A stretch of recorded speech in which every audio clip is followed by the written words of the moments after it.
Bonjour, je suis Angélique, ta coach en éveil de la conscience. Parce que mettre de la connaissance, c'est mettre de la conscience et adopter des comportements écologiquement sains pour soi et les autres. Résultat, une vie épanouie bien sûr. Ce podcast résume toute la série sur les distorsions cognitives. Quelles conclusions peut-on en faire en termes de communication ? J'en ferai le parallèle avec quelques situations courantes où les distorsions ont été étudiées et utilisées contre vous, concernant notamment les méthodes du pervers narcissique. Et puis enfin, comment s'y retrouver dans tout cela pour savoir qui a raison. Avant de commencer, je m'aperçois que 92% des internautes qui m'écoutent ne sont pas abonnés. Je t'invite donc à le faire pour être notifié et faire partie de notre communauté de développement personnel. À liker aussi et à partager pour m'aider à faire vivre cette chaîne YouTube. Je t'en remercie beaucoup. Nous avons vu que notre cerveau veut nous aider en faisant des raccourcis et donc des conclusions hâtives. Lorsque je serre la main de quelqu'un, par exemple, je ne me lance pas dans des calculs précis pour déterminer l'angle d'attaque et la force de pression. Je lui serre la main tout simplement. Le cerveau agit comme un filtre. Il trie à toute vitesse les infos pertinentes pour nous et nous pousse à réagir. J'ai bien dit réagir et non agir. Si nous avons une vision du monde cohérente, c'est donc grâce à notre cerveau. Il trie les infos et permet de fonctionner dans un monde bien complexe. Pour survivre en tant qu'individu, il faut prendre des décisions rapides, d'où l'intérêt des raccourcis empruntés par notre cerveau. Celui-ci s'efforce donc de nous faciliter la vie.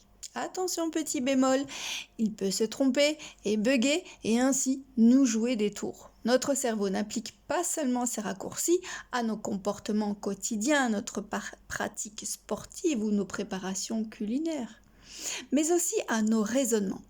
Nos décisions, qui peuvent donc être touchées à leur tour par des biais cognitifs ou erreurs logiques, que nous avons étudiées ensemble dans la série précédente, je le répète, les distorsions cognitives, la réalité n'est pas toujours celle que l'on croit.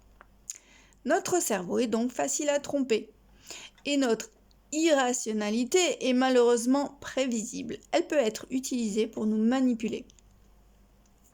Par exemple, il filtre les informations et fait l'impasse sur des détails qui ne sont pas si insignifiants que cela.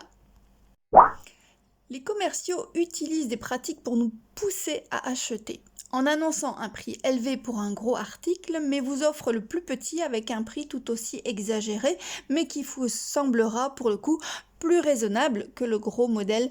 Donc vous prendrez la promo, les articles en nombre, en pensant faire l'affaire du siècle, pendant que le commercial s'en met plein les poches. Quand je rencontre une personne qui me plaît, ce n'est pas elle que j'aime, puisque je ne la connais pas. Ce que j'aime, c'est ma projection de qui je pense qu'elle est. Et du côté des pervers narcissiques, ils ont bien compris cela. Ils utilisent ces biais pour pratiquer la manipulation mentale et le harcèlement moral.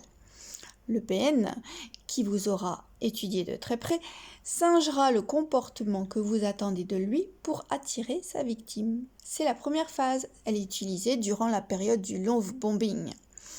Comme la réalité finit toujours par nous rattraper, beaucoup de couples se séparent au bout de quelques mois parce qu'ils découvrent le vrai visage de leur conjoint ou leur conjointe. Et notre cerveau, il est rétif aux tensions, il n'aime pas les dissonances. Donc la fabrication de nos opinions reste approximative. À nos yeux, nos avis, nos croyances sont toujours précis et pertinents parce qu'ils seront conditionnés par nos biais cognitifs et nous ferons toujours en sorte de nous faire croire que nous avons raison en étant focalisés sur des recherches qui nous donneront raison. Ce qui est important, c'est le chemin cognitif pour en arriver à une conclusion et le mécanisme de survie pour éviter la contradiction ou la dissonance.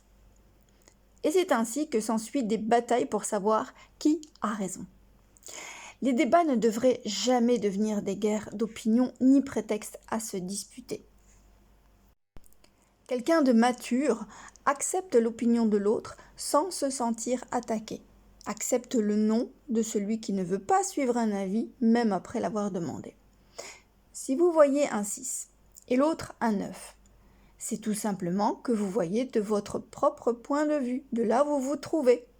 Retournez le chiffre et vous admettrez que, de son point de vue à lui, l'autre avait aussi raison. Cultivez le doute. Eh oui, remettez tout en question, c'est-à-dire interrogez l'événement, la personne, la pensée, marquez une petite pause avant d'agir en conséquence. Je dirais que ce qui est toxique dans les relations, c'est surtout de vouloir imposer son point de vue, obliger l'autre à adopter votre mode de pensée, votre mode de vie. Cela devient rapidement du contrôle.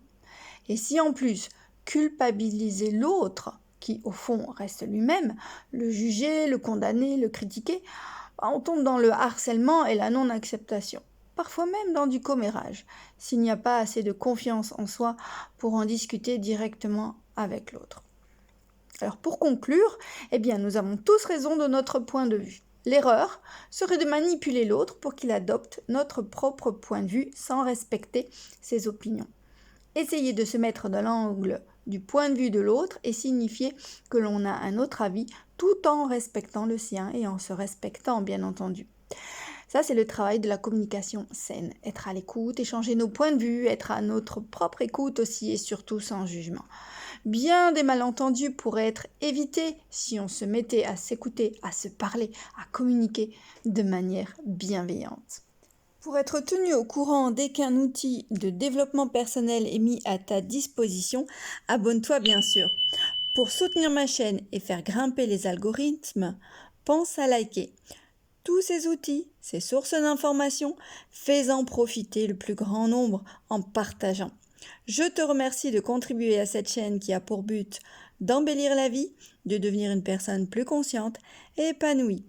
Bien entendu, ces podcasts ne se substituent pas à une véritable séance de développement personnel individuel et surtout personnalisé. À très bientôt et coachement vôtre!